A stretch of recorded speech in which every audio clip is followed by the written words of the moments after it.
look around. Just take a look. We're living proof that climate change isn't a footnote to the story of these floods. It is the story. The scale and speed of the flooding disaster in New South Wales and Queensland is breathtaking, and of course it's still unfolding as we speak. Scientists have been warning us for decades that climate change will supercharge extreme weather events, heat waves, bushfires, extreme flooding and the rain bombs like the ones we have just seen.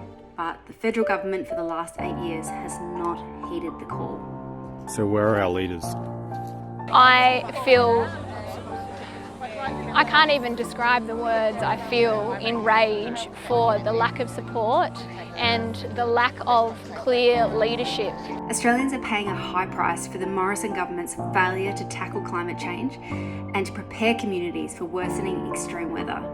Now is the time to talk about climate change because the burning of coal, oil and gas is making extreme weather events worse, and it is hurting people in Australia and around the world. Those who disagree want the debate gagged. Why is that? Perhaps because they've done nothing about it. Our communities are struggling to cope with this widespread disaster.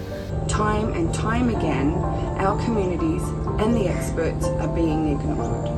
Australia should be investing in emergency services and building the resilience of communities. Instead, frontline responders are being stretched to their absolute limits with disaster after disaster after disaster. It doesn't take a scientist to realise that this is climate change. This is climate change.